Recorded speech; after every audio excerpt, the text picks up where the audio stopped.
Hey, welcome to the Really Charlie podcast, where you get a chance to really tell your story, whether they're inspirational or educational. We just try to get people on here so we could say, really, Charlie?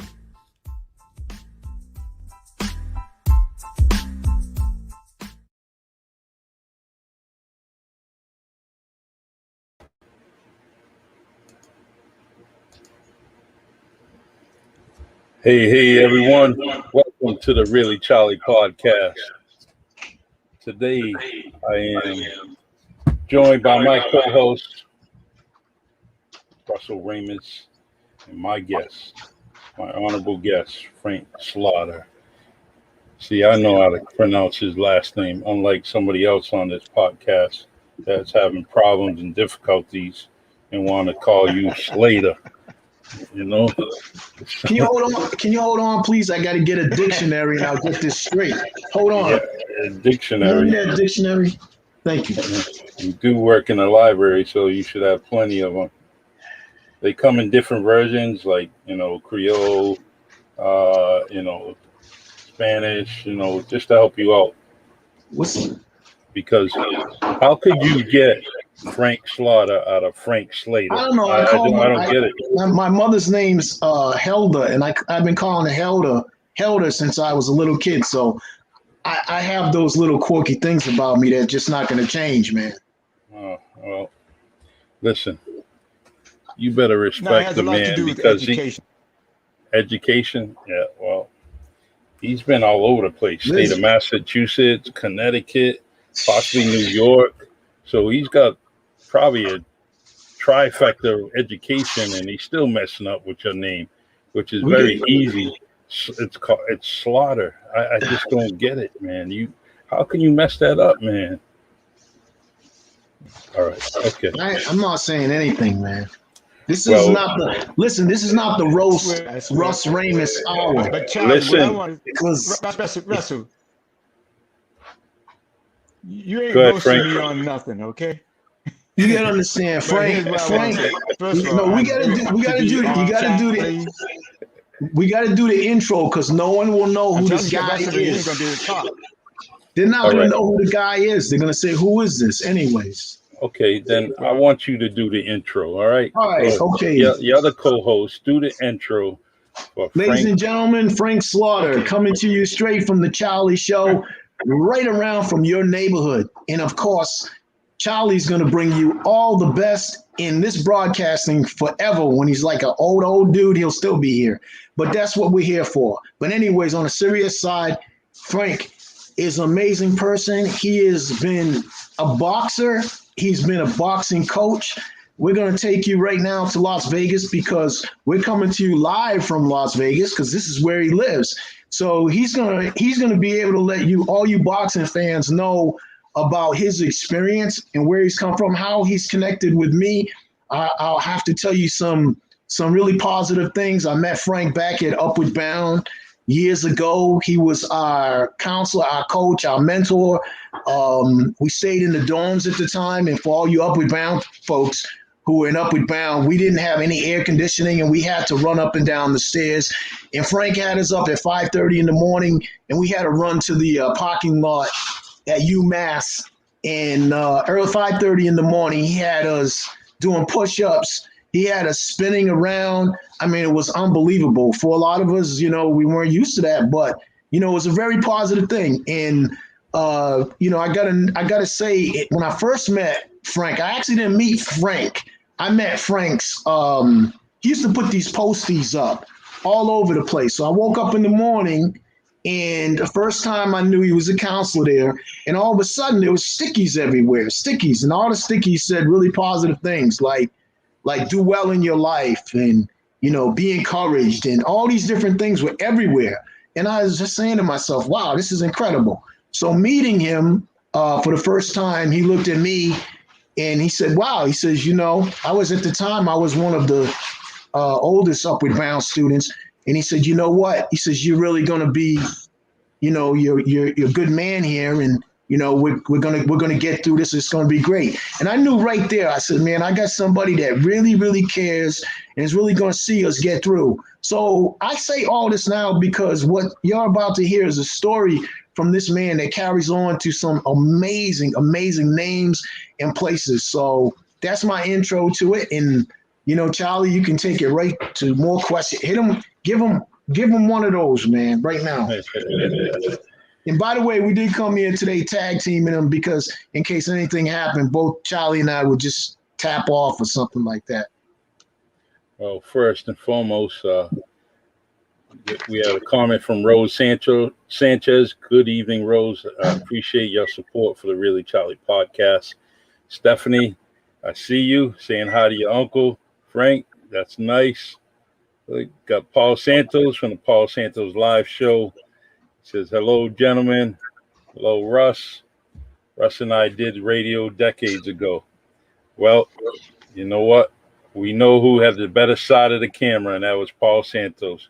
Russell's come through hard times with his looks, and he doesn't look as good as Buddy, but, that happens sometimes in the gene pool, with family ties and everything. So, but nice. Let's see.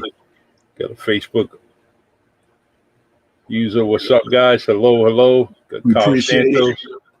Kyle Santos saying hi, Russ. Hello. And as our man Paul Santos says, LOL. All right. So without further ado, my man, Frank Slaughter, definitely been a pleasure talking to you these past few weeks. Russell is good for some things, and what he did tell me to reach out to you, and we had conversation about getting you on this podcast to kind of share some good stories with us, the boxing stories that you come across. And I have some questions, Russell has some questions, but Frank, anything you want to say to start us off, man? Yeah, first of all, if you can hear me, you're kind of cutting out on your end. I hope I'm clearer on my end. But I can hear you. Born and raised New Bedford. I always will be from New Bedford. I don't care if I'm living in Las Vegas. Where people say you're from, I've been there 30 years. I'm from New Bedford. And awesome. I'm always proud of my city. And I'm in the boxing capital of America, man. Almost, like you have a 7-Eleven every corner. We have a fighting gym on every corner, be it boxing or MMA. The best, biggest fighters in the world come to Vegas because why? The money's here. Mm-hmm. And it's and again, I hope you're hearing me clearer than I am. You're clear. Yeah. I came out here from the service. Okay, great. You guys aren't clear. I came out here from the military, landed here, and knew this is what I wanted to do, be part of the community of the boxers. It was all boxers, and then Stevie Delgado came out here. Well, Stevie actually was here when I was here, maybe before me.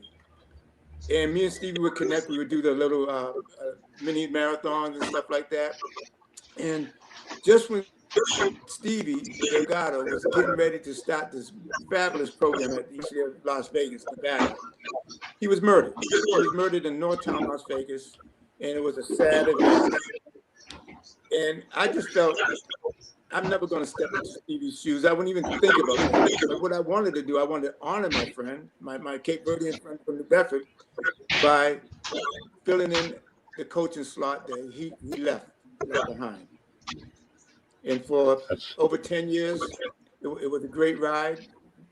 Every boxing match, we go to all the military academies, Air Force, Navy, West Point. We even have Groton, Connecticut, the Coast Guard Academy. We have fights here, we have fights there, other schools. 2006, we became a national champ. We were the first school outside of a military school to win the National Collegiate Boxing Champion. And that was a great honor. And that's the amateur side. Mm-hmm. And that Stevie's my sister's uncle, and and there was one thing that a lot of us were proud of was him, what he was able to accomplish, And one of the stories that I want to share is, since we're talking about Stevie, is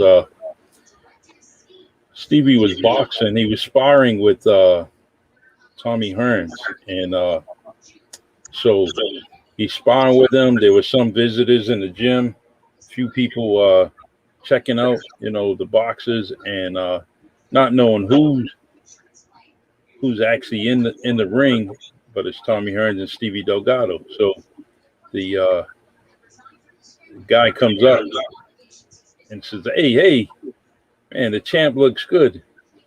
And one of the guys ringside says, "That's not the champ. That's Stevie Delgado." I guess he was putting a hurting on Tommy Hearns for a little bit, And Stevie, like you said, he went on to national championship, Marine Corps national champ. And those are some of the little stories I know about him. And but my memories of him is definitely when I was a whole lot younger. And I got closer to Joey Delgado and Michael Delgado. Those are the people that I was close to. Yeah. So, and we also got to mention John. We had John Delgado, remember? Mm-hmm. They're John Delgado. So they all grew up years ago right here in the city. Knew all of them. They were really, and I understand your feelings about that, Frank, is that they were really good guys. A lot of them they came out of the boys club. That was a big influence for all of us. So we all had the same mentality, that, working towards something. Those guys did that.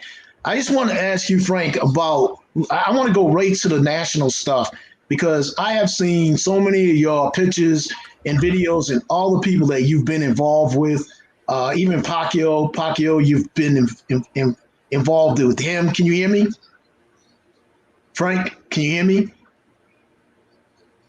Can you hear me? I don't think he can hear me. Frank, can you hear me? I think he's had a little trouble hearing me there. Yeah. His camera might have froze up a little bit. Okay. So Frank, he'll come back shortly, but just to give our audience a little bit of idea, he's working with some of the big names. Yeah, but we're breaking up a little. Want to try again, Frank? I can hear you. Oh, okay. Go ahead. Oh, so I mean, can you elaborate on that, man? Can we talk about some of the big names that you've been involved with? I think we lost him for a second. All right. Well, he'll come back again. Yeah. So he'll come back. Just to let everyone know that Frank's been around quite a bit of boxers, and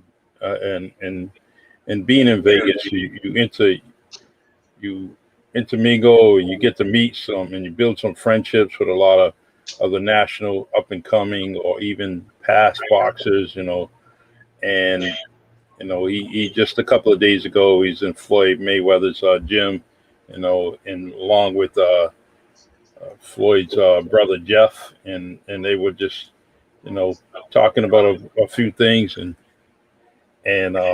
so all right, it's Frank.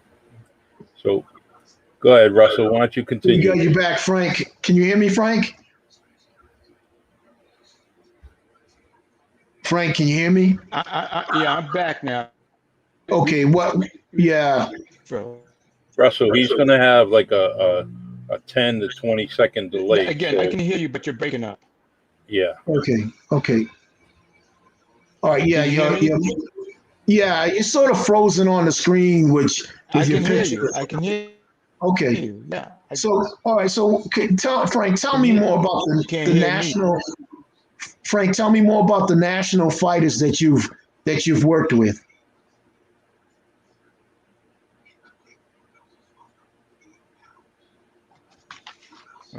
The thing is, can you hear me? I can hear you. I can hear you. Go ahead.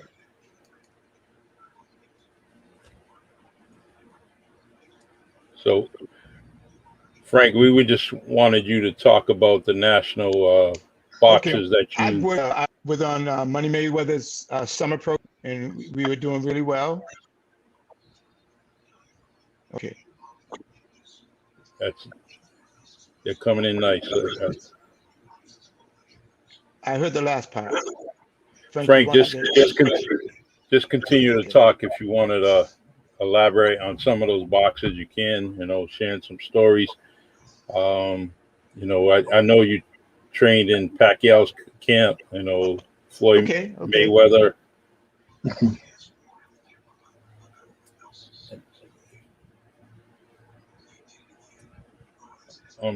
So what are some of the things like this week? It was like go ahead, Frank. This me volunteering for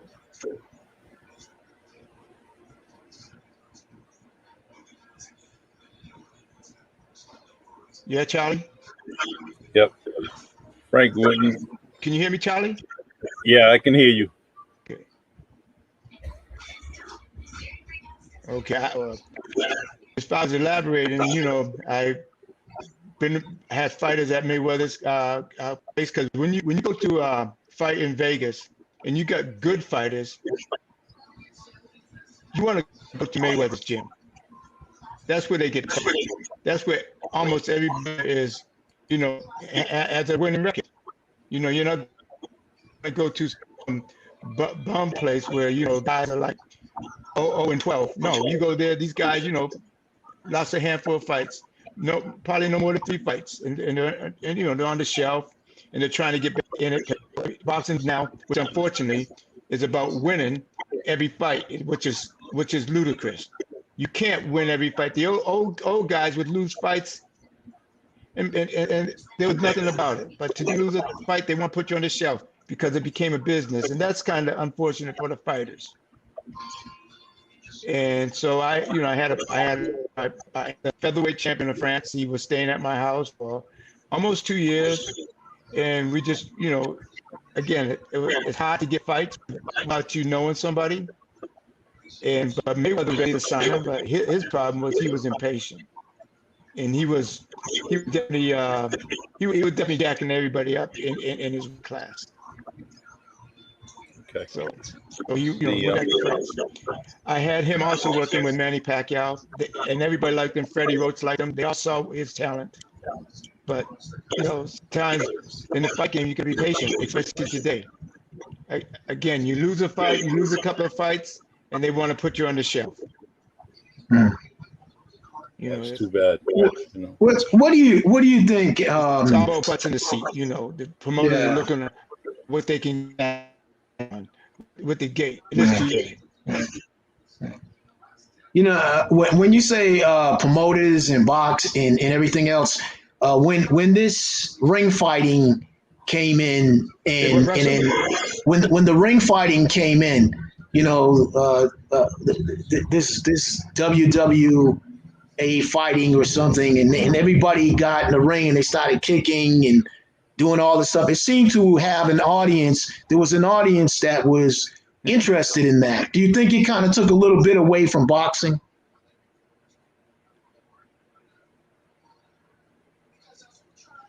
I'm glad you asked that question, because I really don't think it did. When you see a really skilled boxing match, much better than UFC.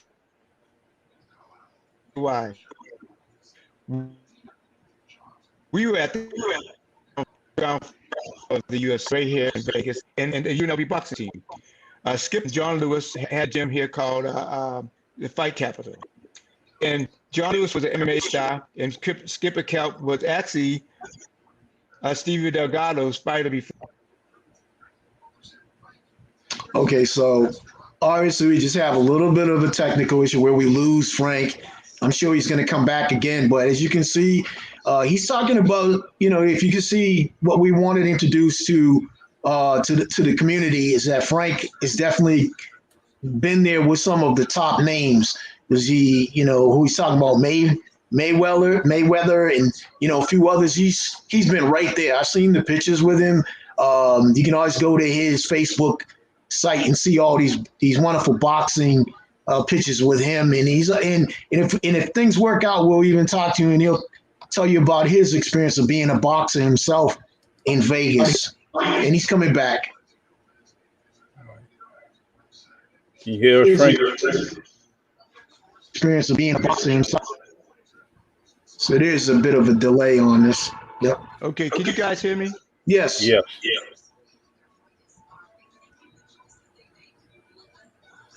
Frank, if you want, we could probably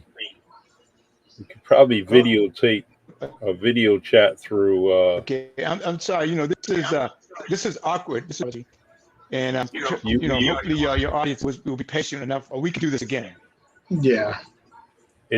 I think we can, if you want, you can call me on my phone, and I can put it on speaker. That'd be great. And then that way your voice comes out. Okay. And we'll do it that way. Okay. Because I don't this intellect that you have, this professionalism is very important. Yeah, Especially we'll do like we do a reset. Okay. So what you can do is call my phone. I'll put you on speaker, and then it will automatically, you can hear it from on my microphone. You want to do that? Okay. I think that'll work. Yep.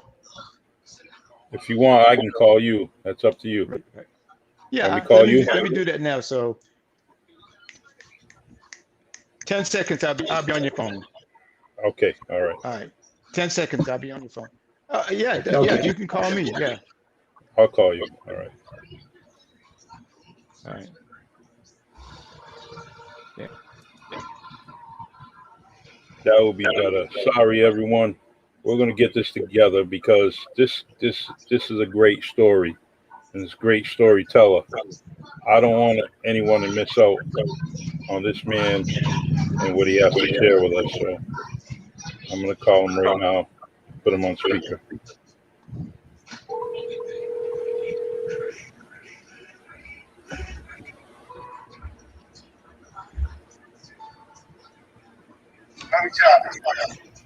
So, Frank, can you hear me? Hello, Charlie. All right. Yeah, this sounds much better. All right. Good. Perfect. All right. So, Russell, can you hear Frank? It's a little delayed. It's a little delayed. Yeah, it's going to be like that through StreamYard. Okay. Okay. So I think we had the question about when this ring fighting came along. It was, boxing was sort of face to face with it. It seemed like the ring fighting, kickboxing, using boxing and all these different martial arts, they seem to be pretty popular. Do you think that affected, the audience for boxing? No, there's a different audience for boxing. The people that love boxing are going to love boxing no matter what. Okay. But here's the deal. When the UFC, which is located in Las Vegas, they came to UNLV. A lot of the guys came because in the beginning, people didn't understand that the ground fighter, they didn't know what jiu-jitsu. They saw a bunch of guys wrestling, and that wasn't as appealing as a knockout. True. And these guys definitely knew. They knew what they're doing. But they didn't have the skills of a boxer. Yeah. The hands up, the chin down, mm-hmm. The reflexes that it takes to get to the other guy. They didn't have that. They were fighting from a distance. Okay. Because they had to respect the legs. So I'm coming in the gym, and all these guys are lined up on the wall. I'm talking about Tito Ortiz, BJ Penn, John Lewis, Tony D'Souza, and more. And what's that guy? Chuck Liddell would come. Yeah. Okay. So I said, Skip, what do these guys sit on the floor with no shoes on? And Skip looked at me, Frank, that's called MMA. Mm-hmm. And to get back to Skip LeKelp was Stephen Agalo's last boxer before he was murdered. Okay. Wow. And So we took, so I took Stevie's place on the boxing team. And Skip said, we're going to teach these guys how to box. And right out of the street, they started knocking people out. And after that, every UFC coach had a boxing guy in the ring. Wow. And I'll go on with the UFC. When the UFC was being started, it was Dana White, the Fertitta brothers, John Lewis, and Skip and Kelly. They would fly around all these different events on the Learjet, and they figured, this is a good sport. And Dana White said, well, why don't we buy the sport? Wow. So they invested $40 million in the sport in the beginning.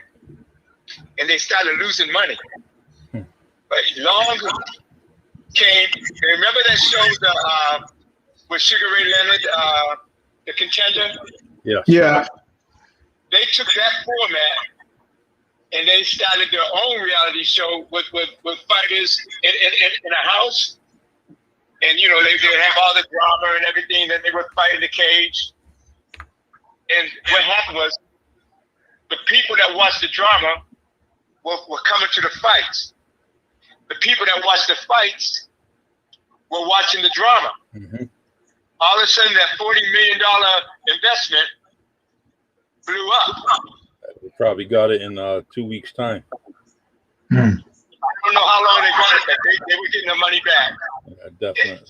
And after that was the end of the story. And John Lewis was really the brains of the showmanship of the UFC. His first fight coming out of our gym, he knocked the guy out. Wow. And that made everybody believe him. And since I'm in a small class, Skip would say, well, Frank, why don't you spot this guy? And honestly, being a little arrogant about that, ain't nobody going to beat me with my hands. But those guys, they were great athletes. That's awesome. I mean, it's not like, I mean, it's like wrestling. You have a different type of audience. In MMA, there's a different type of audience. But now that I see a lot of people from the boxing world. The fan base is definitely reaching out, because the one thing about MMA is it's more frequent with the fights. You can see more of them compared to a boxing match that you're waiting maybe once a month or something like that for. But that's my only opinion. I mean, there's a lot of amateur stuff out there, and so Russell, why don't you talk to Frank real quick? I'm gonna look for a picture of him so I can put on the screen. Okay, what I wanted to go into, Frank, and talk about, because I know you've been physical since the time years ago. I know you were good for getting everybody to work out, and again, I mentioned Upward Bound, man. You put everybody in shape. And it was very important to be in shape, to be at that college for 8 weeks. You were the guy that had us up in the morning, working out, doing things. Through your own experience, you've been a boxer. There's injuries. I had an injury. I couldn't continue on with a lot of physical sports. But we got to deal with the head injuries. What do you think is going on with getting head injuries and so many people wanting to get into this, whether it's MMA or any kind of physical workout where you're going to get hit or end up with some type of head injury? Well, let me tell you, Russell, that was a great question, and I'll tell you why. Every fighter that I have, I bring it to the Lou Ruble Center, which is the Cleveland Clinic. There, they get tested for the cognitive skills. They get MRIs. They get other X-rays, and we put a profile in the beginning of their career, even if they're in the middle of their career too. and we could see the physical part of the brain. Is there injuries? Do we have any capillary tears? Do we have any bruising? Subdermal hematomas? And then we do the cognitive skills, like touch your nose with your eyes closed and all that stuff. And we have a scale to measure what they look like before they fight and after a fight. And if they go so low beyond this parameter and they don't bounce back, then you might want to talk to your fighter, like you might want to do something else. Okay. And that's unique to Las Vegas.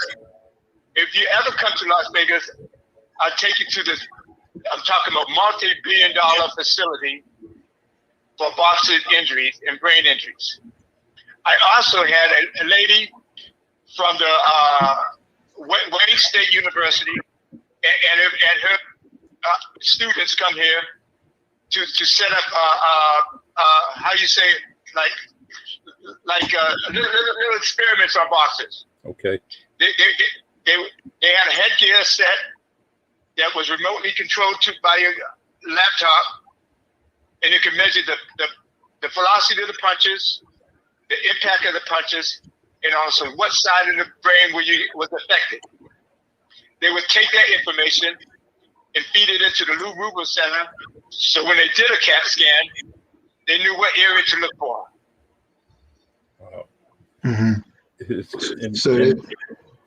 The one thing I liked about that is, it records this, because there was a lot of times that, if you didn't want to go see anybody, you just didn't go see them, whether it was medical people or anything.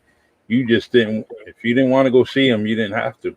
There was no kind of, if you just said you were all right, especially way back when, and you said you were all right, they were just going to let you fight, Mm-hmm. And That's true. And it takes a trainer, someone that's good, that to look at their fighter and say, all right, something ain't right here. Something's wrong. There's something. There's a delay. There's something going on with this dude, and then they should actually push for it. And I like what you said earlier that hey, maybe you should try something else. And that's what I like about all this data, because it can tell someone to go ahead and move on. Mm-hmm. So when it comes to the safety of the boxing, the Nevada Athletic Commission is second to none. And the reason is because this is where all the fights are. This is the big fights, the money fights. True. And you can't have guys dying in the ring and people want to keep watching the sport. Mm-hmm. And two things. I rescued two fighters off the street. One was an African fighter, Joseph Churanuka. He stumbled into my gym.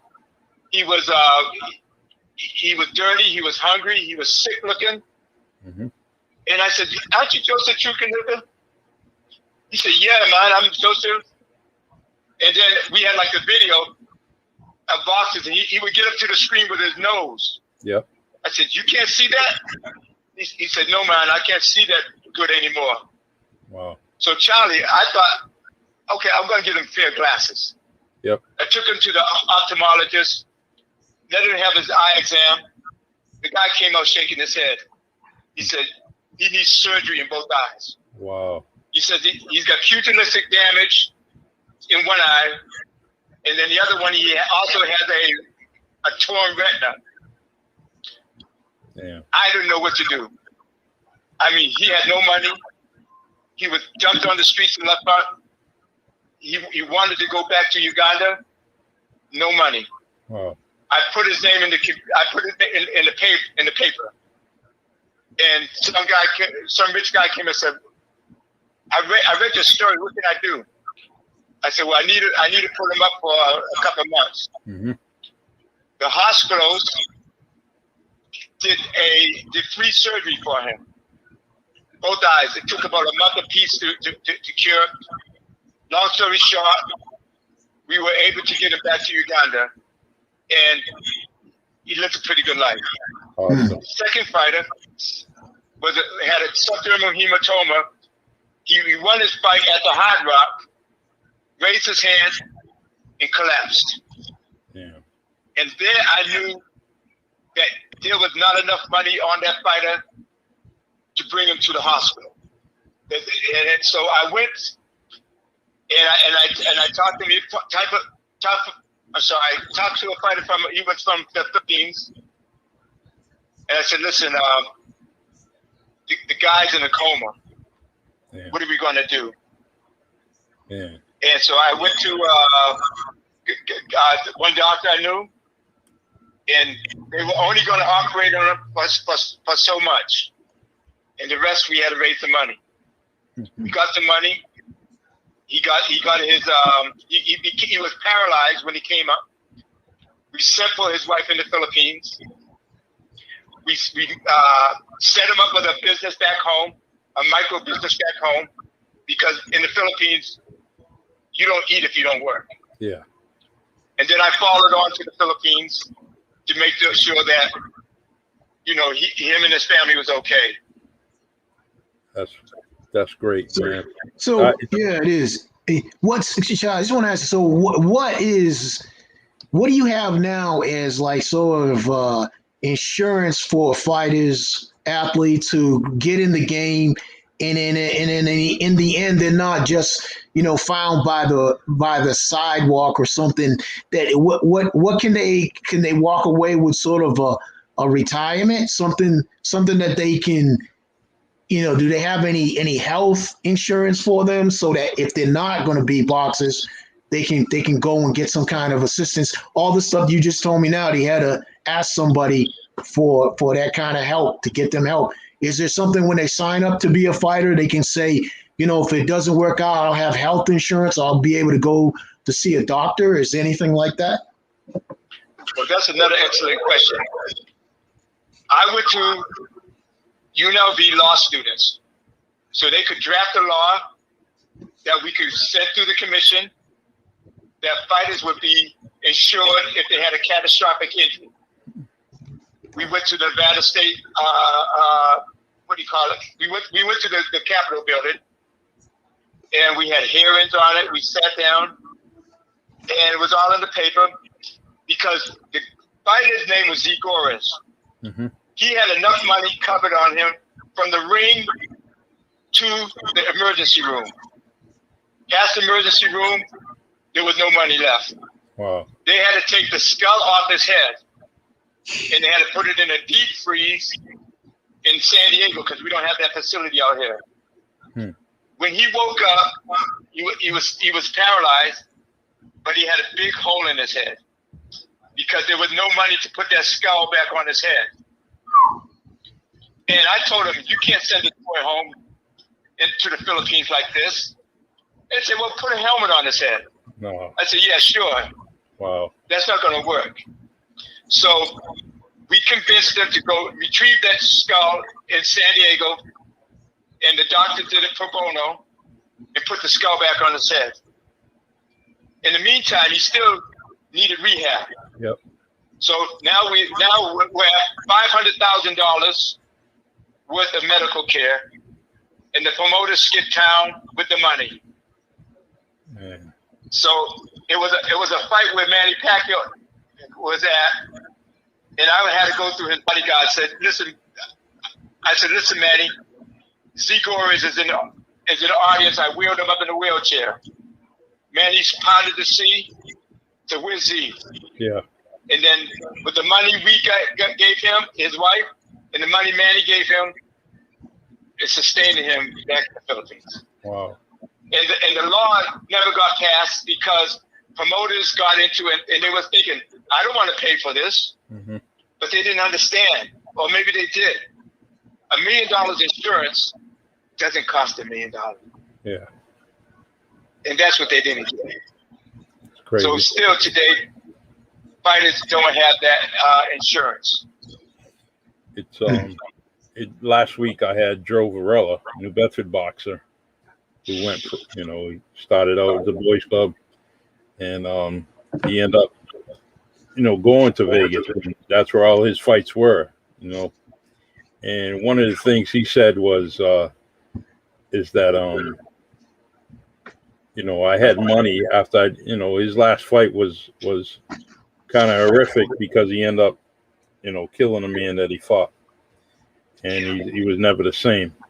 And so he stepped away from boxing. But what happened is his management, Frank Roach was his trainer. They had put money aside for him every time he was winning, and he was very successful. So they put money aside for him when he decided to step away. He had a pretty good hunk of change, so that was able to have him, buy a home for his family and do good things on his part. So, as a mentor and a coach as you are, I know you're instructing the young fighters to do things like this. Put some money away, just don't spend it. You see too many of them trying to do flashy things, and $50 a week, $100 a week, $1,000 a week. You got to do something just so you can have something to fall back on.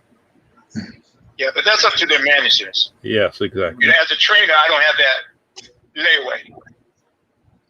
Yeah. And then, but that's up to the managers, and you get good managers, you get bad managers. And I get that. And in boxing, we say promoters are nothing but pimps. Mm-hmm. That's what we say. Some are good, some are bad. Yeah, and you know better than me, and I definitely respect that. And can you talk about some of your experiences here in New Bedford at the Boys Club? Some of the highlights, lowlights, whatever you may want to talk about. And just so people can get an idea about, you and your stay here in New Bedford. Well, my big was Manny Burgo's House of Champions. Yes, that's right. I'm sorry. The opposite from the Boys Club, but exactly. It was a great experience. I came home from college. I wasn't doing that well between the services, and so I took up boxing a little late. And Manny was a great trainer. I mean, I just had nothing but respect for that guy. And the other thing I want to say before I get on, New Bedford had a lot of great Cape Verdean boxers. Yes. Albie Pina, Cesar Dewar, Manny Burgo. And those are the old guys. And then you have the young kids coming up too. Yeah, and it's we talked about a few of them, and you had mentioned a few, and feel free. Anybody you want to talk about, you can go ahead and talk about, Frank. This is a story that these are stories that I want out there, and people listen to this, they listen to my podcast, and there are young boxers on in my Facebook pages. So these are some of the stories that I like people to listen to. But one of the boxers that are on my radar right now is from Southeast New England. I think it's Providence, Rhode Island. And that's Demetrius Andre. Yes. I got to carry the Cape Verdean flag in the ring for one of his fights. Awesome. Great kid, perfect record, and they won't fight him. But we need to do in New Bedford, Rhode Island, Fall River. We need to get people, when he fights, excited about him. Mm-hmm. That's what gets promoters excited. Yeah. When they see butts in the seat and people following him. He needs to fight Canelo Alvarez. Mm-hmm. And I think he'll do well. Yes. Yeah. I like watching him, and I have a lot of confidence when he's fighting. I always think that, he's never really in trouble, but if he gets in a little trouble, he seems to get out of it. He takes control of a lot of his fights, and that's one of the things that I like about him, is that he's gonna control his fight, and I'm glad he has the ability to control his fights. Some people just can't do it, but he does. He's got great ring gentlemanship. Yes, yes. And but again, we need people in New Bedford and Providence in that area to talk him up. He's got a fight in New England. People show up. He pay-per-view, buy that pay-per-view. Yes. Come out to Vegas. See him fight. When they see those butts in the seats, they're giving more fights. Mm-hmm. I was trying to think of when you mentioned about the local boxes, and then I was thinking of the gyms. And I think the last gym that I got to see was Manny Burgos' gym. I think it was at the Elman Street, right? Yes. No, it was okay. So that was later on. Okay, so there was one. It was in Vogue basement. Yes. Right. So that's the Hillman Street. So the old Vogue. Okay. So what happened was I went down there. I gotta put this footage out either on cable one day or someplace so everyone can see it. Because shortly after that, the gym burned down, and you know the story. Unfortunately, the gym burned down because somebody got mad. I guess there was a dog pound that was behind the gym, and some arsonist lit it up or something, and the gym burned. But I got some really, really good footage on there. I got Snooki. I got Snooki on there. Kobe. I got him in the gym. I got Nathan. I can't remember Nathan's last name. Yeah, but I interviewed him. I went in. I filmed in the office. I interviewed people in the gym, and it was something just so unique about. I got Joe Pemilton boxing in the gym, hitting the bag. We got a whole bunch of names, bunch of young people, and the kids went out running and doing stuff. But again, it was just not too long after that. What shocked me is that it got burned. So, it's just that environment that we all remember. I know the Boys Club had the same thing, and we were always told not to even get near the ring because Mr. Vincent wouldn't let us get near that ring when it was boxing time. The only time we got in the ring is on Saturdays. Every Saturday, the Boys Club would have a wrestling match, and we'd all sit around in the middle of the ring, which we thought was so cool because we knew the boxers were in there, and we got to pick somebody out. We got to pick somebody out that was sitting around, and we got to wrestle them. So nice. I had a blast with that. I was probably one of the sneakiest fighters, and I say sneaky because I had the technique. Nobody wanted to get up with Russ and wrestle, and you guys know who you are. I used to like to flip them over my head or put them in the scissors. They didn't want to get in the scissors with me. If I put them in the scissors, it was all over. That was it. It wasn't quite boxing. But it worked. But anyways, I just wanted to go on when you started saying that the tradition of seeing these boxing rings, and I also wanted to mention some of the old school boxers. Like I used to talk to Tony Pina, who was Marcy Pina's dad. It was Armstead Christian's. He was married to Marcy, so he would always tell me years ago about his technique in boxing, and it was. I want to ask you about this, Frank. He told me one day. He said, "You know what?" He said, "You can actually knock somebody out without putting your hands on them." And being a young guy, like I was like kind of laughing at him. I said, what are you talking about? You could knock somebody out without putting their hands on them?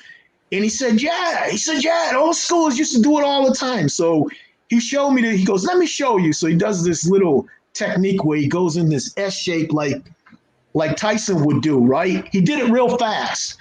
And he did it so fast that your eyes would actually, that vertigo thing, man, all of a sudden just make you feel like you were going to go out for a second. It was very effective. It worked. So is that true? Are there some techniques that maybe some boxers use? For example, even I've seen Tyson do that where he bends his head down, rolls up to one side, comes up on the other side in the S shape. You think he was knocking some fighters out with some vertigo technique? Man, that's something beyond my pay scale. I was that. It really worked. I was totally shocked. I mean, these old schoolers definitely had all these things that they would do. And, I think it was coming, and a lot of it was coming from New Bedford. I really think it was coming from New Bedford because you have all the gyms. I remember seeing Muhammad Ali had a gym in South Beach when I was there on the Fifth Street Bridge. You can go down there and see where Ali had a gym. But unfortunately, when you go there, all there is a plaque on the street, and there's no real gym.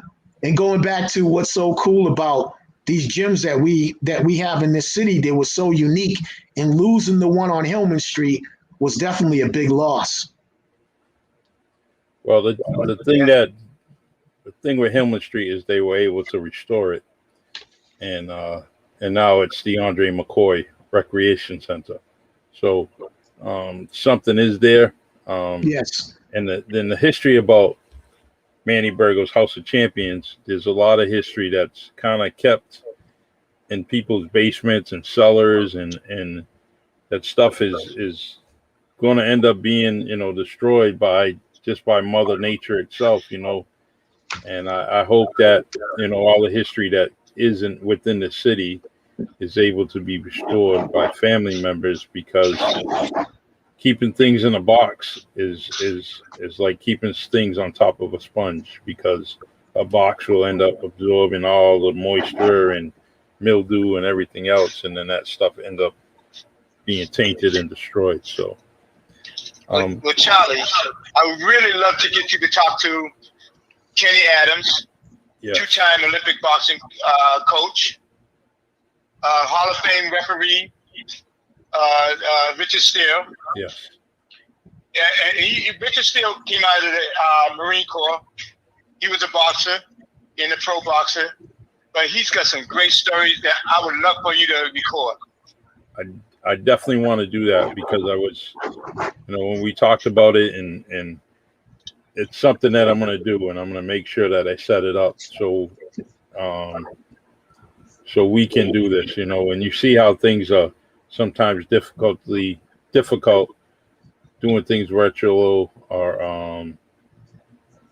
so I got to make sure that those guys are able to access a computer and make sure that their internet is high level. So because I don't want to miss that opportunity, I don't want to miss that recording. I'm always talking about videotaping or video recording people, because we got to give people their flowers while they're standing, and I want to make sure that greats like Richard Steele and Kenny Adams definitely get spoken to. I mean, Kenny Adams, Hall of Famer from Missouri, definitely doing my homework on him, and then he's passing down his craft to everybody that he possibly can, So, and I really enjoyed the story that you told me about Richard Steele and Nelson Mandela. I don't know if you want to talk about that. I want Richard to tell the story. Okay, all right, then we'll do that. Well, I'm going to save that question and definitely. Can you tell us about Manny? Tell us about your interaction with Manny. Manny Pacquiao. No, Manny Pacquiao. Manny Pacquiao. Oh, okay. I met Manny almost 20 years ago on the UNLV campus, and after that, he would give me tickets to fights.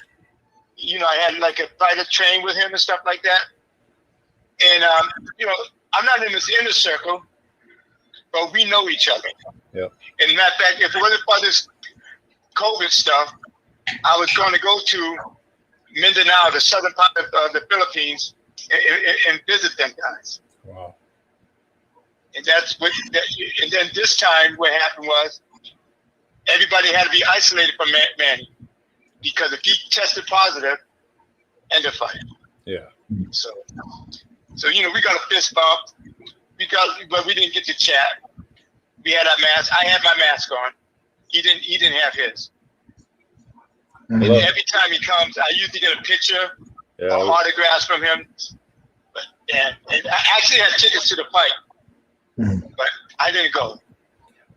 I love that picture of you and him that we use for the podcast. He's just an icon. One of the greatest. And for you to be that close and have a nice conversation with him, and that's 5 stars material, man. When he fought Miguel Cotto in 08, Las Vegas was going through some rough patches. Yeah. Our economy was going down. People were losing their homes, their business. That whole thing about the what do you call that period where Wall Street was crashing? That's early. Yeah. So, anyways, when Manny came here, before he came here, I set it up. I said, Mayor Oscar Goodman, we got to give this guy the key to the city. Yeah. And Mayor saying, why, Frank? What has he done? I said, Mayor, have you been paying attention? He's fought here like 8 times. He brings in about $100 million every time he fights. Yeah. You tell people casinos, hotels, food, the fight, buying souvenirs. I said, he doesn't have to fight here. Yeah. But he chose to. So He likes true. to fight here. So true. And at the same time, they had that big tsunami in Banda Aceh. Yep. Over there in Indonesia, Malaysia. So I write this letter to the mayor, and finally he calls me and said, Frank, we're going to do this. Now, Bob Aaron said, everybody's giving Manny stuff, but what about Cotto? I said, but what about Cotto? Yeah. Bob Aaron said, well, we're not going to let you give Manny a present or a key to the city without giving Cotto. So the mayor called me back, said, Frank, I'm in a dilemma. It's your call. I have to give keys to both of them. Wow. And we'll do it in a big, auditorium and all that. And you're invited.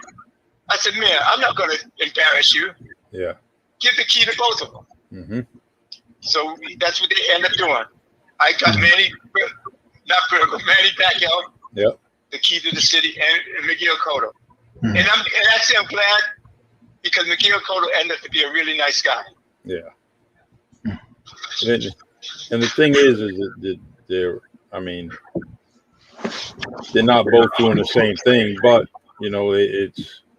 it's still the thing. It's still the boxing game, and that's a key part of Vegas, and not as much as gambling or everything, but the boxing is iconic in that city. And every time I go, there's something going on. There is a fight on. There's no doubt about it. Any time of the year that I'm actually flying to Vegas, it's definitely something to go. I can go to go see a fight, and that's great. Before we were called the boxing capital, but because of UFC, yep, we're the fighting capital. Wow. And well, like yourself, you haven't forgotten your city. You remember New Bedford.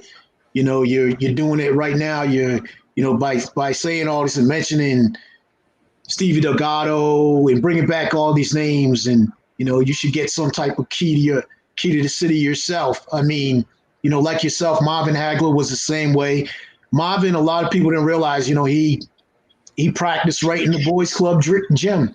He did commercials for businesses in New Bedford. He did a commercial for McCleary's Tires right up the north end. If everybody knows where Enterprise Rental is now on Ashley Boulevard, that's where McCleary's Tires was, and that's where Marvin Hagler went and promoted tires. So he was very influential in the city. And the one thing we can't forget is Paul Poirier, who, for a lot of you don't know, if you can go on YouTube, he fought Larry Holmes, right?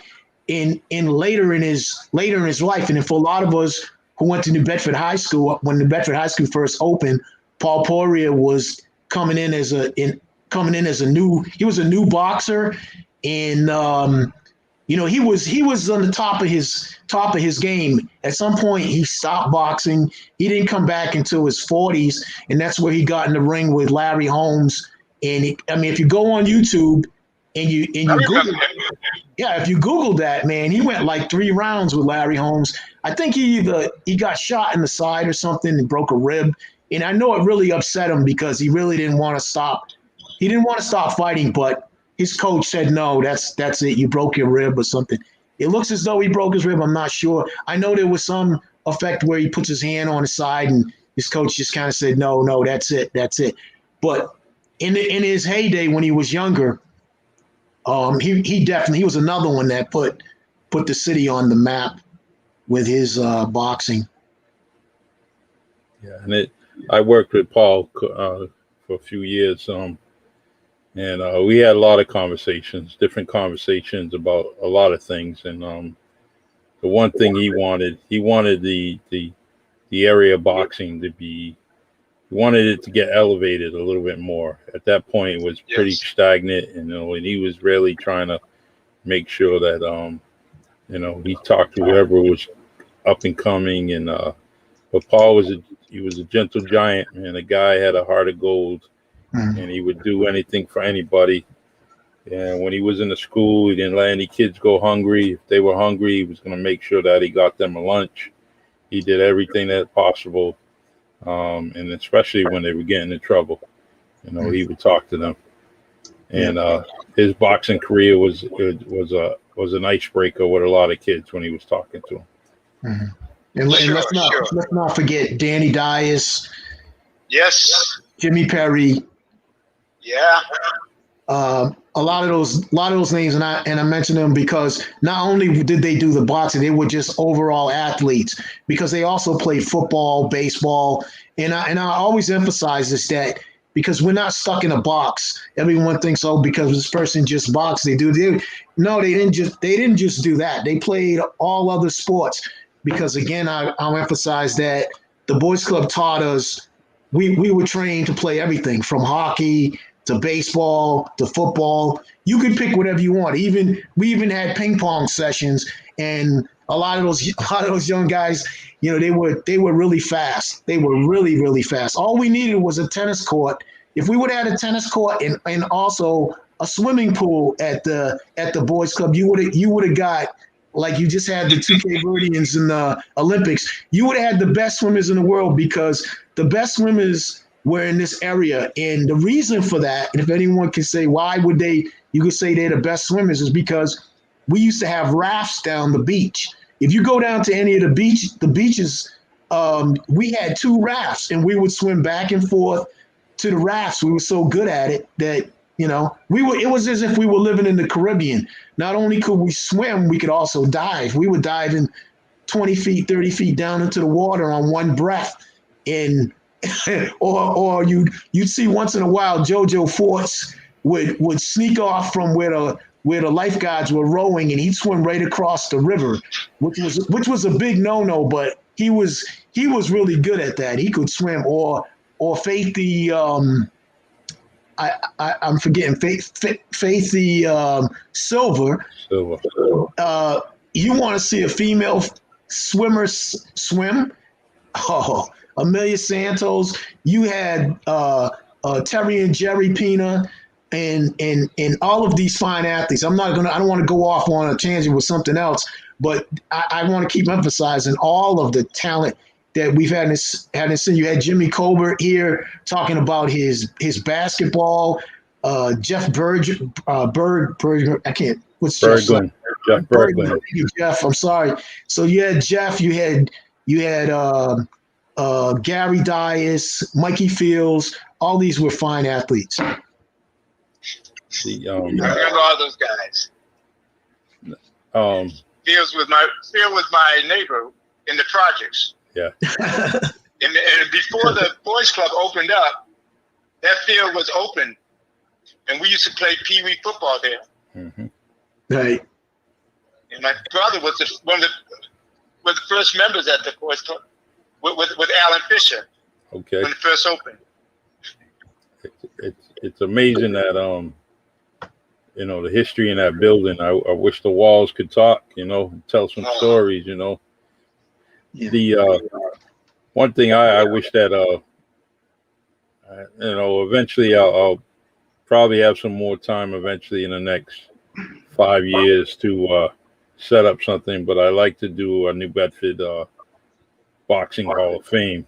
And, I have some pictures, not too many, but I do have some. But I think that the stories of New Bedford boxers should come to light. And instead of us just verbally passing them on, I would like to have somewhere where people can go and look at some of the history and some of the pictures. Some boxers have good, bad, and ugly careers. However, just a name on the wall or a picture on the wall is just inspirational for the kids. Yeah. I mean, I would never ever tell a kid not to box. That's one of the things that I send them to Jason Pyers, my buddy Richie Feliciano, the Avid Gym. I would send them anywhere I could, especially where they were getting in trouble, fighting anyway. So, well, why don't you go in the gym a little bit and learn something, And then, Frank, you and I talked about in Vegas, people come in the gym and they're just fooling around and saying, no, you got to get out of here. This ain't the right sport for you, And I never send anybody to those trainers in the area if that kid's just not going to have it. I don't want to waste anybody's time. Yeah, there's a way you train a kid to box. Yes. You see bad trainers and kids get hurt. And I'll go back to Manny Berger. Before I even touched the gloves, I was standing in that mirror for weeks at a time. Finally said, Manny, when I'm going to get to go in the ring? He almost laughed his head off. He said, get back in that mirror. And one day I walked in the gym. He said, this is your day to strap him on. Mm-hmm. And I'll never forget, the guy socked me in the jaw, and I fell down. Yep. And Manny looked at me and said, why'd you fall? Mm-hmm. He said, because you thought you were supposed to fall. There was nothing wrong with you. Yeah. I'll never forget that. And it reminds me of childhood fights, and you get hit by someone and you go, and you scream. And you walk away and you're like, I don't what am I screaming for? It didn't hurt. I don't know what you're talking about because I never got hit. Hey, listen. I held my own there, Russell. I didn't have any problem. Okay, Russell better be quiet. Hey, I want to mention Henry Covey because Henry was on USA Boxing, and last time I was on your show when we talked about the limo pulling up when I used to do the radio at USM, I didn't get him. When I was talking about a limo pulling up and it was Curtis Blow. Henry thought I was gonna say it was him, and I said I would make up for Henry, and I'm gonna make up for it right now. That one night when I was doing radio at USM, a limo pulled up. It really did, and I looked out the window to see who it was, and it was Henry Covey. He was coming from Foxwoods in one of his boxing matches, and he was listening to the radio station all the way back.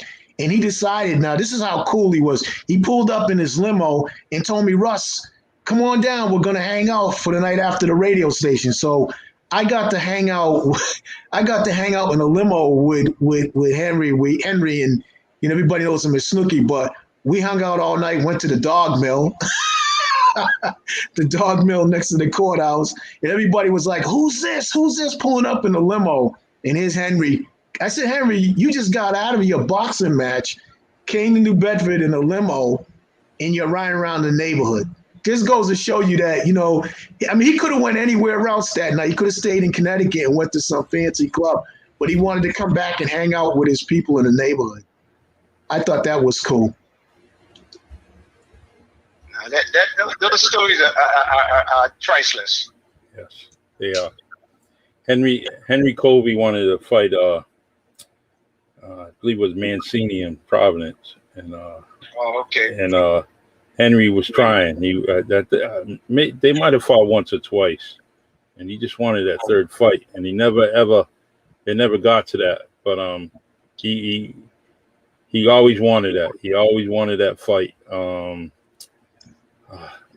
think it was Mancini. I gotta check that. But there was one fight, and a dude from Providence, and Snooki wanted it, and he was ready to train. He was doing all that he had to. You know, he cut down on a lot of stuff that it was extracurricular activity because that's what he was training. That's the fighter he wanted, and I would never count him out. Never count him out, and I think he probably would have. You talking about Vinny Paziana? That's who it was, Vinny. He wanted. Yeah, my boy fought him. Yeah. The guy from Uganda. Yeah. He fought Vinny blind. Wow. I mean, they used him bad, and he fought in Providence, and he lost. Wow. And like I say, he came back and they kicked him on the street. Yeah.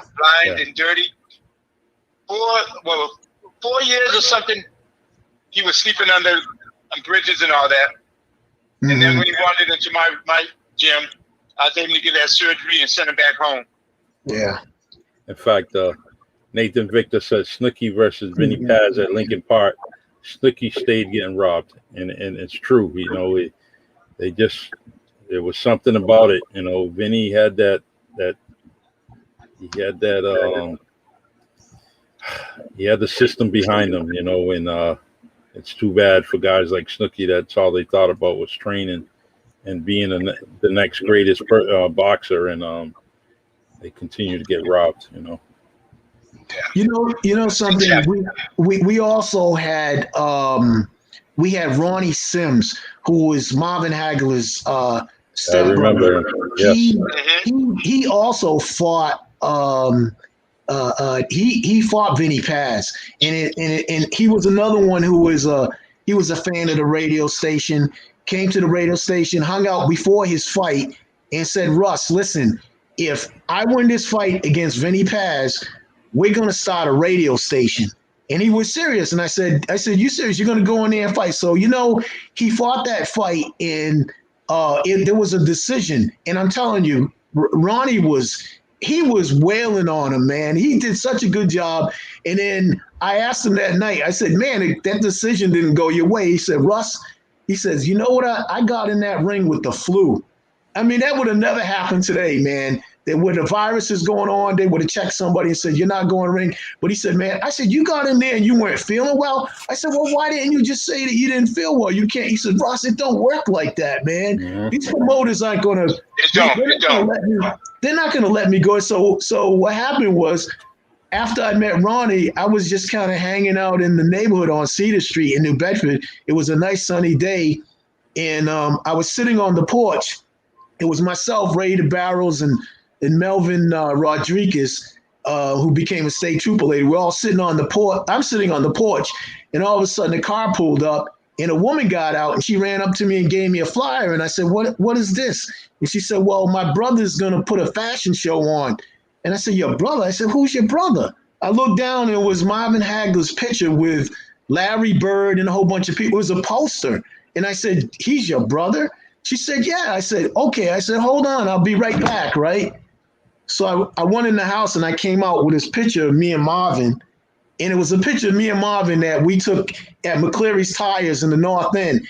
I got a big picture of me and him. I put it on Facebook once. And so she looks at me, she goes, "Can I have your phone number?" So she takes my phone number. And about half hour later, she calls me and says, "I need you to be the DJ at Marvin's fashion show in Brockton." And I said, "Marvin's fashion show in Brockton?" I was so excited. I went back in the apartment. I told everybody that I'm going to be Marvin's DJ at a fashion show. And then I realized, I said, wait a minute. I got the music, the Earth, Wind, and Fire, the Maze. I got all these albums, but I don't have a system. So I said, well, let me call her up again. I called her. I said, "Look, Veronica, I don't have all this equipment." She says, "Russ, you don't have to bring any equipment. Just bring your albums. I'm going to have a whole system set out for you." So I went to Brockton, and they had this whole system set out with a host. And him and I worked together, and you had Larry Bird, you had Marvin Hagler, all dressed up nice. And I played Tavares, I played Earth, Wind, and Fire. I played all the cool music. And they said, man, they loved it. So he came to me at the end, and he said, "Russ, I'm going to be fighting Sugar Ray Leonard. If I win the fight with Sugar Ray Leonard, you're going to be the DJ at the house." And I was like, you got to be kidding. So I'm just reflecting on some of the influences that we've had right in our backyard, man. And that was like a big one. Just like you're doing right now, Frank. This has been a story that's been, we've been waiting to tell this story. Well, I always thought that Marvin Hagler beat Sugar Ray Leonard. Yeah, that's just my bias. Initially, I was, saying, Sugar Ray Leonard won, but later, as I got better at looking at the fight and scoring it, I said, he got robbed. Marvin got robbed, and that's what I came out maybe probably 3-4 years after the fight, getting to understand, scoring and boxing, and I definitely said that Marvin won that fight. And I said that from the outset. I saw the fight. Yeah, and then I watched it and the tapes.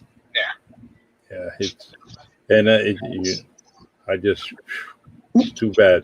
There's so many good fights. Actually, let me. We mentioned Sugar Ray Leonard, and he between Sugar Ray Leonard and Tommy Hearns, they both avoided Stevie Delgado. I don't know if you know about that, Frank. I did not know that, but I would be surprised. Yeah, they were avoiding him as he was coming up. They just didn't. Especially he went down to Maryland, and he was down there, and something I can't remember the story, but Sugar Ray was able to get out of that fight even in his home state. So I just want to attach some history to them two, along with Stevie. In fact, that might be a great story to get Mikey Delgado and Joey on here and kind of share some stories. But I didn't hear that, but that's how it goes, man. Yeah, yep. And it waits you out. It waits till you get too old, or you're slipping, and then it's all right. Let's sign. Yeah. Mm-hmm. By that time, you need the money. Yeah. I remember being down in Baltimore. I was invited to go to the Sugar Ray Leonard retirement in Baltimore, which Professor brought a few of us along, and it was kind of shocking because it was Sugar Ray Leonard only charged $1 to go to the arena in Baltimore, and it was a full packed arena. They had the Pointer Sisters, they had Baltimore Colts. You had you had Marvin Hagler. Marvin Hagler was there. You had Howard Cosell, and you had Muhammad Ali. Muhammad Ali was there, and it was really cool to be on the floor. And I remember there was an entourage of people around Sugar Ray Leonard, and Sugar Ray Leonard was coming towards me, and and they wanted everybody to move out of the way, and I was sort of in the middle of the aisle.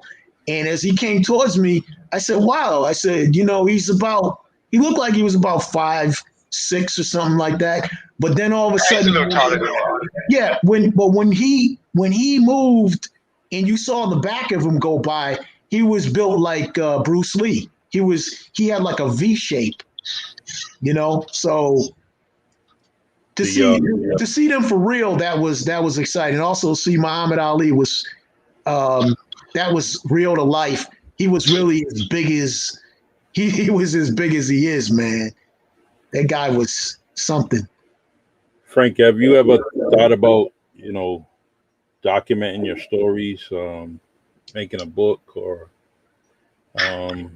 because you have a lot of history around you, and in and out of your life, and is that something you would think about later on?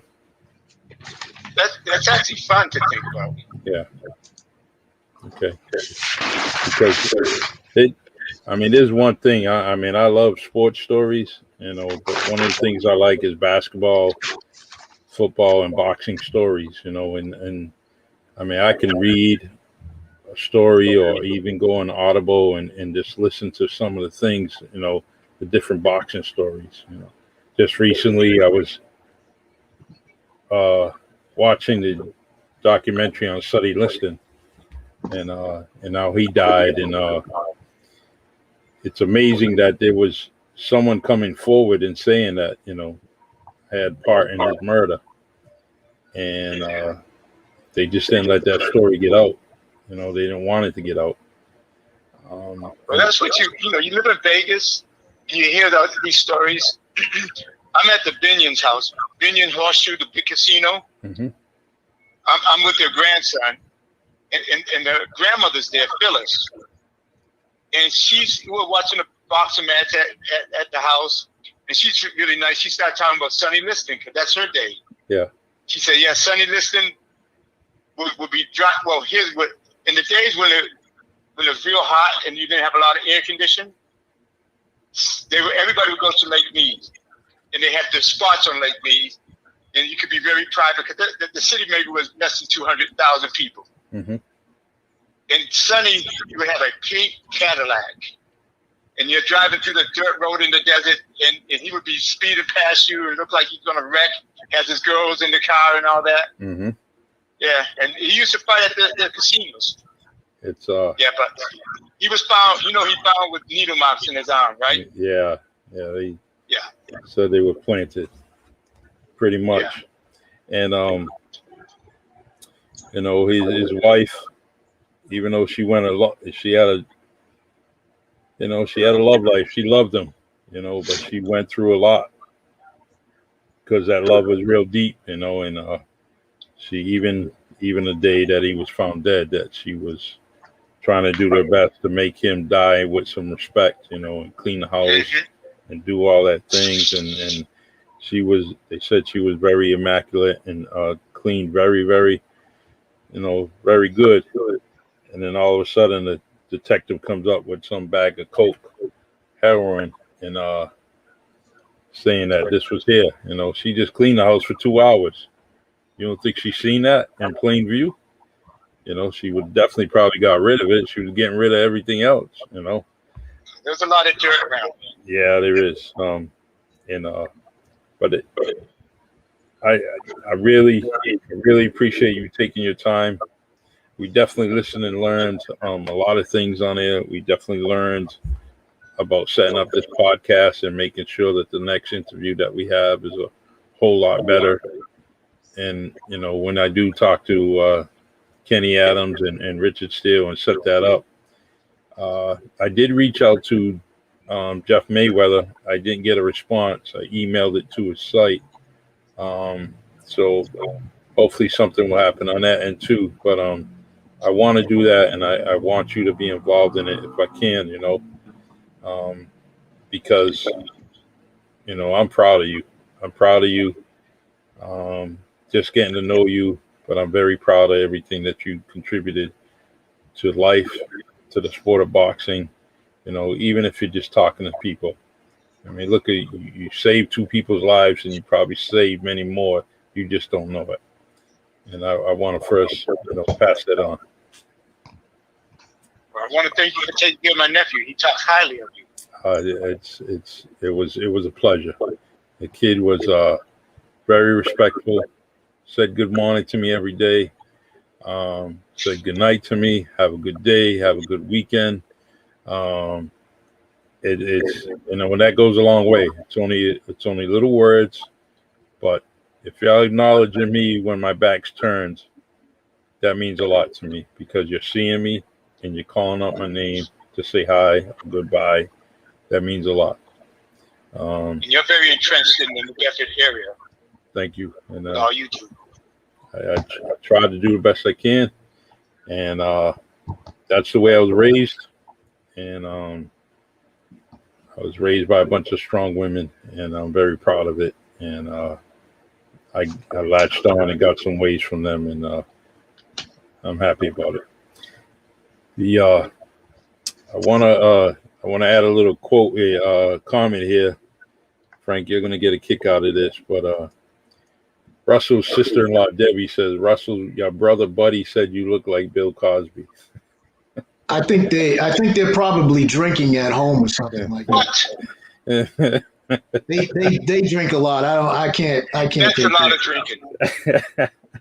I met Bill Cosby. I don't look nothing like him. No, not you. They're saying Russell looks like Bill Cosby. Yeah, sure. Okay. Frank. Okay. Oh, well, thanks a lot. Like Bill Cosby. You're right. Thanks a lot, Frank. Yeah. I told you I'm going to give you one of these if you keep saying stuff about me. Before Charlie gives you a good quote, I just want to tell you again, thank you for being the counselor for a lot of us, and respectfully, you did it for the guys and the guys and the girls. I want to think of Diane Silver because I know she was definitely close to you. You were close to all of the ladies. And let me give a big picture out to Wareham because Wareham had one. We had a boxer at Upward Bound too. I forget his name, but there were a lot of guys that really, really, really respected you. You brought two cities, little towns together, New Bedford, Wareham. You had us all respecting each other, and you were so influential in our lives, man. That we can't like Charlie says. You want to give the flowers to you now. We really, really, really appreciate you, man. Thank you for influencing us and getting us going, because that's exactly what that program was about, getting us going when we thought that we couldn't do it. And all those little stickies that you put all over the place, they were very effective. Well, thank you very much for mentioning that. All right. Well, Frank, this is definitely a good evening, and I'm glad we were able to hear your good voice, hear your good intellect on the sport of boxing. And like I said, I want to do this again. I like co-hosting things with Russell. I actually try to get Russell to come on a radio station with me, and the introduction would have sounded real nice. It would have been this is the Russell and Charlie show, serving you R&B on the rocks, chilled music, and a chilled host, where you get to listen to the music you love the most on WNB1 Radio. Didn't that sound great? Really, Charlie? Yeah, really, Charlie? Really, Charlie? You got to put your wife back on here. She'll straighten everything out. Yeah. Well, all right. So, Frank, let's do this again, man. Let's keep in touch. Absolutely. I'll reach out as soon as I try to reach out to those guys. I may need your help. I'm gonna definitely, let you know every step of the way. But I like to do it within the next couple of weeks, into October sometime, and get those guys on here. Now, did you say you got in touch with Jeff Mayweather? I sent him an email. I told him that you were going to be on my podcast today. I explained, I wanted to interview him, maybe get a recording of it. What my intention is to get a recording of him or invite him to this podcast where he kind of popped up and surprised you and then talked to you. You guys had some interaction, but that didn't work out, and I didn't get a response back. So, but I'll double check my emails, and but I don't have any problem calling anybody. I can reach out, call people, and use my resources to get them on the phone and talk to them. I'll try to make that happen, because Jeff is a really interesting guy. It seems like it, and he's doing a lot of good things on that website of his. So, yeah. All right. Any last comments, Frank, that you want to give? No, it's just I feel like I'm in New Bedford. I feel like I'm just down the street. Yeah, it's good. And that's where I want to feel. Good. I got some things to send your way. I'm gonna touch bases with you. Want to send you a T-shirt. I know your size T-shirt is sexy, handsome and sexy, but I don't have those. All I got is medium large and extra large. What's your choice? I'll take a large. All right, I'm gonna get that to you, man. And Russell, you owe me. I got the handsome and sexy one right here, man. No, you owe me $20 for a T-shirt. That was sent to my house. $20 for a T-shirt, Russell. Make sure you send it in. All right. $20 for a T-shirt. Listen, what do you? You better get with the program, man. That's the way they go. That's the rate they're going, man. I can't. What? Don't worry, my wife will buy it for me. I ain't worried about it. Just let her buy it. She's already ordering the shirt. If you were on the Russell and Charlie show serving R&B on the rocks, you would have a free T-shirt. We would have our own T-shirt. You know, I'm getting a free shirt, man. Well, you need to come on my show. You need to be on WMB1 every week, 6 to 8 on Tuesday. I don't know what your problem is. WMB1 has we have permission slips, so if you need your wife to sign it so you can go out, you're only a few blocks away from the studio. I caused a lot of problems years ago when I used to do the For Lovers Only show at WUSM. So I have people coming to me and saying that music you used to play is a result of me being here today. So. Listen. I didn't play Isley Brothers Between the Sheets. I didn't do that. It had nothing to do with me. Well, listen. That was the record. I just put the record on the player, and everybody can't blame me for that. People should have just been doing something else. You've been watching TV, and so you're listening to 91.1 on the radio. Well, we need to bring you out of retirement and get back on the radio. So you need to talk to your wife. In her she shed there and discuss about Tuesday 6 to 8. She let me sit here today, which is incredible, man. She let me sit. I couldn't believe it. All right. Frank, you have a great night. God bless you. Russell, thank you as always. Take care, Charlie. Take care. Frank, take care. Likewise, guys. All right. God bless you, brother. Take care. Guys. All right. Take care, Frank. All right. So, Russell, you're my man. Need to come on that radio, man. People want to hear you. They're going to hear me on the radio. People want to hear you on the radio, man. Dedication out. You need to get out there. 91.1 FM. Russ Ramos on the radio. I got a new software program. Requests. 999-81750. We'll get that song out that you want to hear. You know what we used to do? Honestly, I'm going to tell you the truth about something. You know what we used to do? We used to do these things where we would wait for requests for the phones to ring. So sometimes when we didn't get the requests on the phones, we would get on and we throw out like a crazy dedication. Like, Shelly, Tommy said he doesn't love you anymore. And we get somebody calling up, and Shelly would be calling up saying, did you just get a Tommy that says Shelly, he doesn't love me anymore? And then we would just keep doing that back and forth. We get crazy calls, you know. That's why I want you on the station, man. It was fun, man. It was fun. I can't even explain how much fun that stuff was. I'll even let you say the Russell and Charlie show, you know. Let me say Russell and Charlie show? Yeah, it could be the Russell. You are older than me. I'll let you go first. Russell and Charlie show. I don't know what this thing about old people is all about now. Russ still got it. What are you talking about? Listen, yeah, that's it, man. I ain't going nowhere, so for you.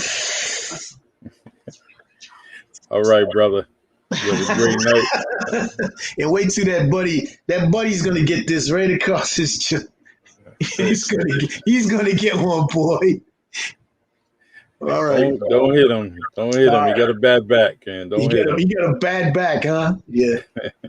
All right, Charlie. You got me crazy. I'll see you later. Now I got to go hide. I feel like I used to do radio years ago. I go on the streets. I have to go hide because everybody like, we heard you on radio. Oh, you need to come back on the radio. WMB1 radio. That's where you need to be. It's tea time. Go ahead. All right, Santa Claus. See you later. See you later. All right. Take care. Bye. Have a good night. Bye. You too. All right, everyone. We had a podcast that went on a little further than usual, but we had Frank Slaughter on the program, co-host Russell Ramos. Always good talking to them. Always good hearing from you guys. And continue to support the Really Charlie podcast here on streaming out Facebook, Anchor, Spotify, and also YouTube. Please subscribe to my YouTube channel. And also, my other project is I'm on WMB1 Radio from 6 to 8 on Tuesdays. WMB1 Radio, 6 to 8 p.m. Eastern Time on Tuesdays, serving you R&B on the rocks. Chilled music and a chilled host, where you get to listen to the music you love the most on WMB1 Radio. Sounds pretty good, huh? Well, join me. Download the app, put the app in your browser, and just listen to the song. You can listen to WMB1 Radio every day, 24 hours a day, 7 days out of the week. And so latch on. Locally owned. Let's locally support this fine radio station. Take care, y'all. Talk to you.